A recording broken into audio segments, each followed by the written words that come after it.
What is up, guys, and welcome back to the channel. Today we're gonna change vehicles, do a different route. Today we're working on the old lady's 2018 Chevy Silverado 1500.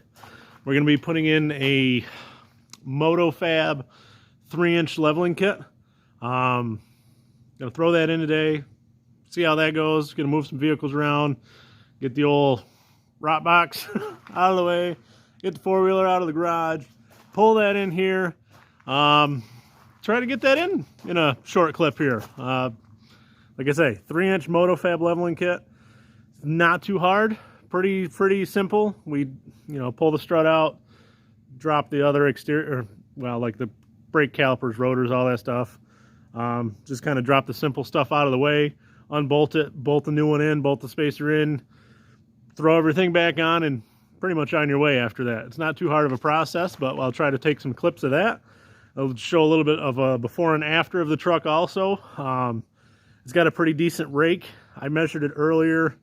The front end's right around 35 inches from ground to top of fender, and the rear is about 39 and a half. So we figured we could get away with that 3-inch leveling kit pretty decent with that. So yeah, on to the next. We'll move some vehicles around and get that truck in the garage so you guys have a little bit of content for today.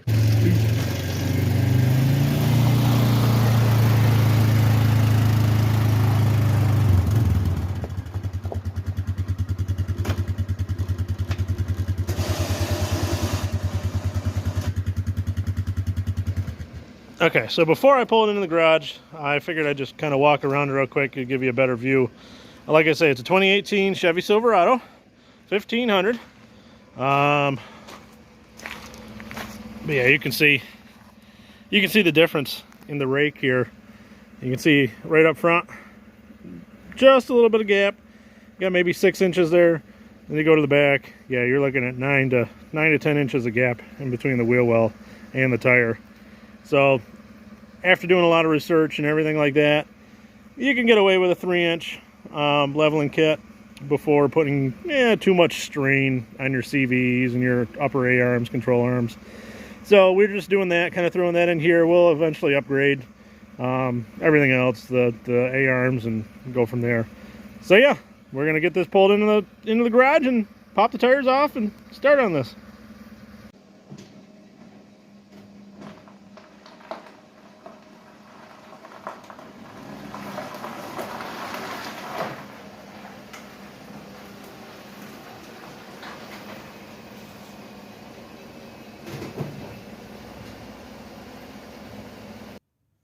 Got the wheel up in here. First things first, safety first. Never know. Gonna block this back tire. It doesn't roll on us. Get this tire off here.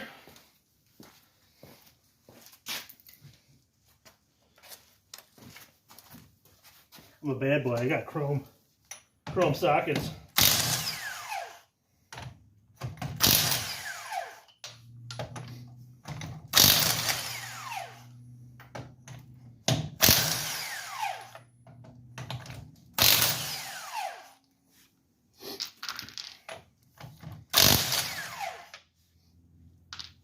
Beautiful. Pop this off, roll it out of the way.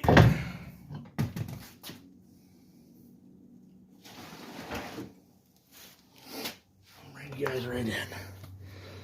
So basically, we're going to pop off this front steering link here. I'm going to pop the caliper off so that way when we drop everything down, that doesn't get tangled up or snagged up.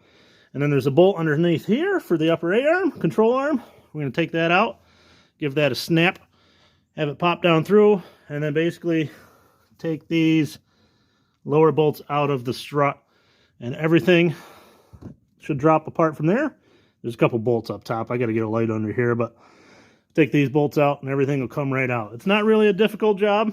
Just take your time and make sure you do everything slow and you don't rip any lines or ABS lines or anything like that and cause any issues that you don't need. So yeah. Okay, so we got the wheel off. Just pretty basic tools. So we got a 15 wrench, 21, 18, 15 millimeter socket, 19 millimeter wrench. So basically, get your 19 for the caliper bolts. You got a 15 socket wrench we're going to put on there, socket on the bottom, just because we're going to need the impact to kind of persuade that off. 18 is going to go onto the nut right here, underneath the steering knuckle, or underneath the ball joint. And the 21 is going to go down on the steering knuckle down here, so we can pop all that off. And then get everything out of the way and hung up. It's a little dirty with nothing but salt and dirt and snow and everything lately. So yeah, we're going to pop these lines off here as well, just so when everything drops down, we're not yanking these wires, breaking anything, causing any other issues. And we'll go from there, drop everything, pull everything. Booyah! Okay, pop the caliper off, hung that up in the back corner there, so that way that line doesn't drop down and break the braids inside or anything, cause any damage. We should be okay to leave this caliper bracket on here. If you want to, pull the pads out just in case they don't fall out, chip or break or anything. Currently getting this top knuckle out, the nut off of that. I already pulled the tie rod and outer tie rod end nut off. I just got it kind of resting into the knuckle right here, just so I can undo this upper nut. Get that out of the way.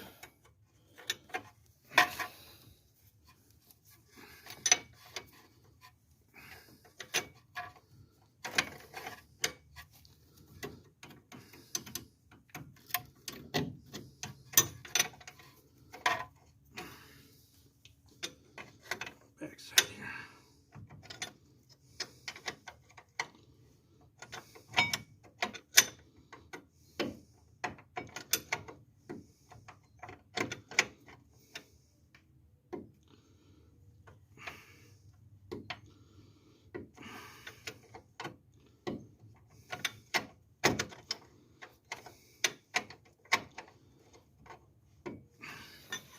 One thing I ended up having to do, because there wasn't a whole lot of tension on this ball joint, this inner stud would spin, and the top nut wouldn't loosen up.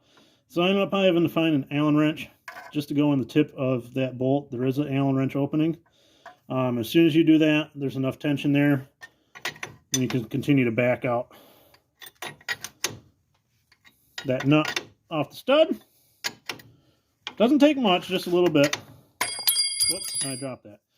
So yeah, you might just have to hold the inner stud, just so you can finish loosening that up.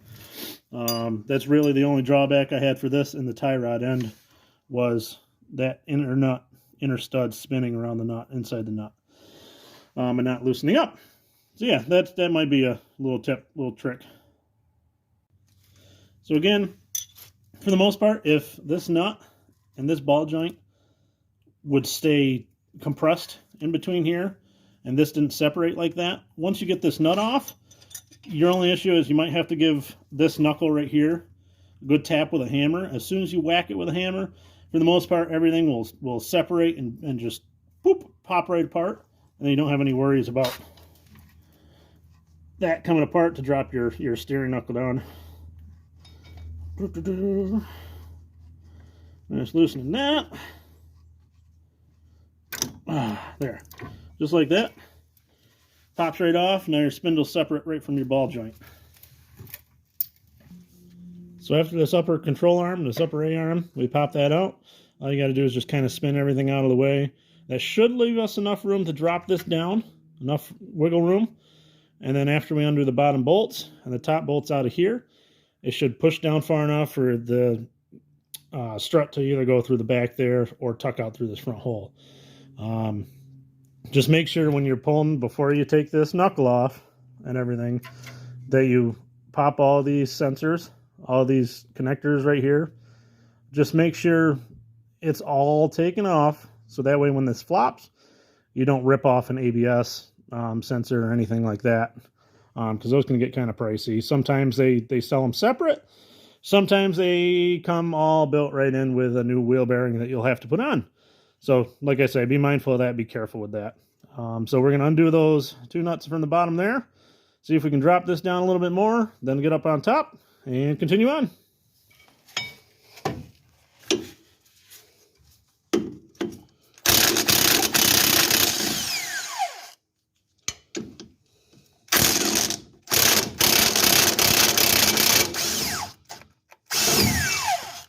Perfect.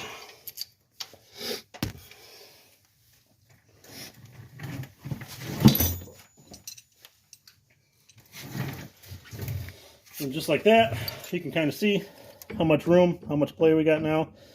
That should give us enough to wiggle back or forth, tuck it in the back, pull it out front, either or. This will play up and down a little bit as well, so we can get that out.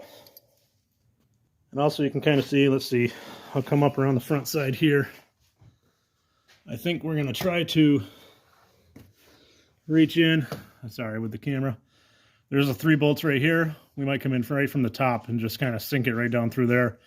Reach in with the impact from up top, possibly, if we can reach that better. So I totally got sidetracked. Yeah, undid those top bolts as soon as I did it. It pulled right out through the front end here. It was way easier than trying to push this down and everything to get it out the back. So you just lift up a little bit, pull it right out, angle it out, falls right out through. Next step is getting the spacer bushing on around the front here. We'll probably clean this up a little bit. So we'll go right over here. So like I say, we picked up a Motofab leveling kit. Pretty simple, nothing too crazy. Basically just a spacer for up top. Bolts right up to the pre-existing strut. And inside here there's new studs and everything else that'll go up through the top of your tower, your strut tower. And it'll bolt right down through, right through the same holes. The only thing that they say is when you go to put the strut back on, you just kind of want to be mindful of which way this is facing when you pull it back out. So they say you want to rotate it at about 180 degrees. Thankfully, there's this tag that was sticking right up front. So we're just going to kind of boop, spin it right around, tuck it right back up in there, get on our way. So like, I'll show you guys here too, instead of just throwing them together. So this one section has threads in them. This other one right here is all hollow. So these are going to be what sits inside of your strut bolts on the other original strut are going to be where this sits right on there. These new studs that they provide you, they have an Allen head on top. Basically, you're just going to drop them right in the hole with the threads. Going to start your threads off here. Make sure nothing's cross-threading.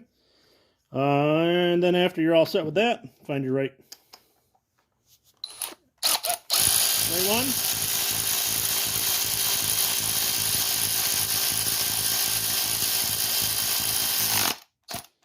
Snug her up nice.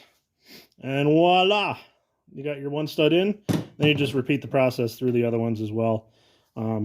Get the other 2 studs put in there. And then we'll snug it up on top of the other strut and try to throw it back in. All right. Let's try to tuck her back up in.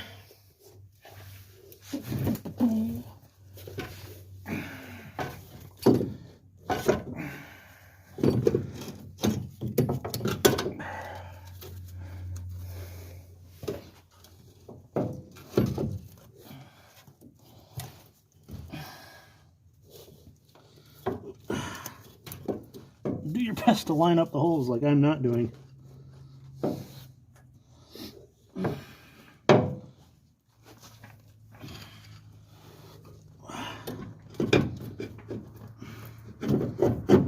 we go.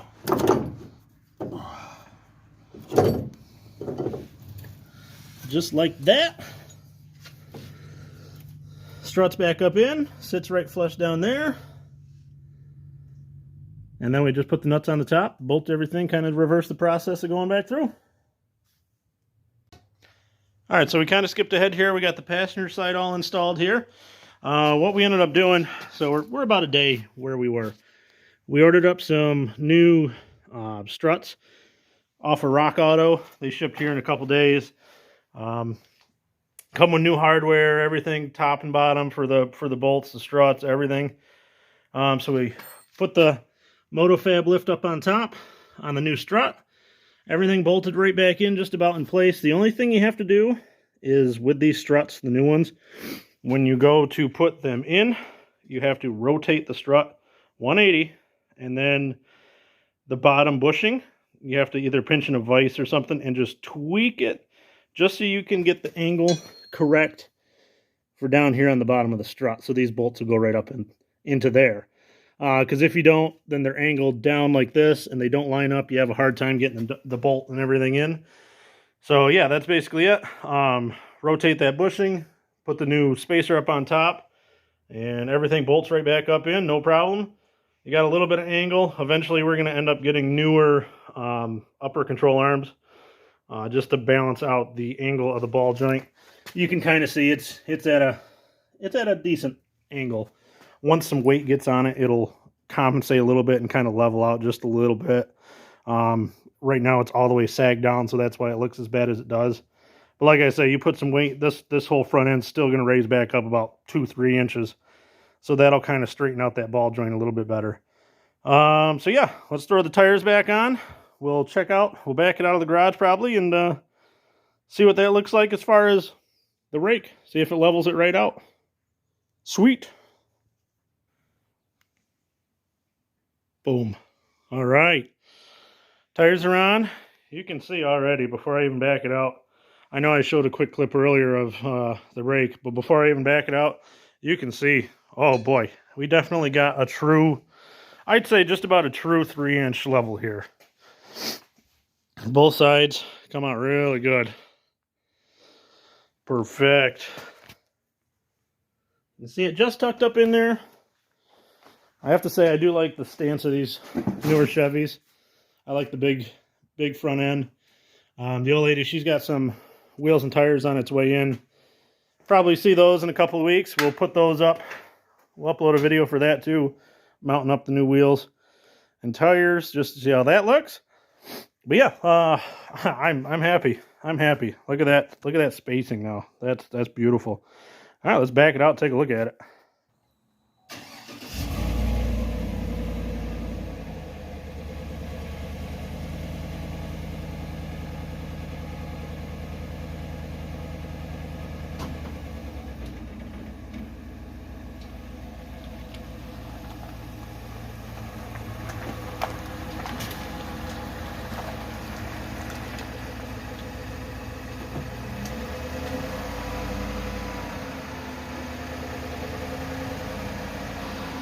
So as you can see, after we put that in, it rides. It's sitting currently just about perfect, both front and back. Just the right amount. They do sell kits where you can put a 1-inch block in the back just to kind of keep your rake. We chose to not do that. We chose to just do a leveling kit up front, and in my opinion, it made it look perfect. So yeah, I think that's perfect. 3-inch Motofab leveling kit, new struts, perfectly level. So what do you think? Are you happy? She's happy. So the old lady's happy. I'm happy. It'll look really good with the wheels and tires coming in soon. Like I say, I think we're going to upload a video putting those on when they arrive. And yes. So that about wraps it up for this video. Nothing too crazy. I know I didn't get super in detail for everything. Like I say, we ended up dragging this out a couple days extra just because we ended up having to order new struts just because that lower bushing. We couldn't budge that to save our lives to get it so it was the correct angle, the correct ride angle. I didn't want to break any bolts or anything like that. It's not a bad install if you're somewhat familiar with automotive stuff and you've done things before. Changing brakes, if you can change brakes, you could pretty much install this. It's not too bad. So yeah, that wraps it up, guys. We'll see you in the next one.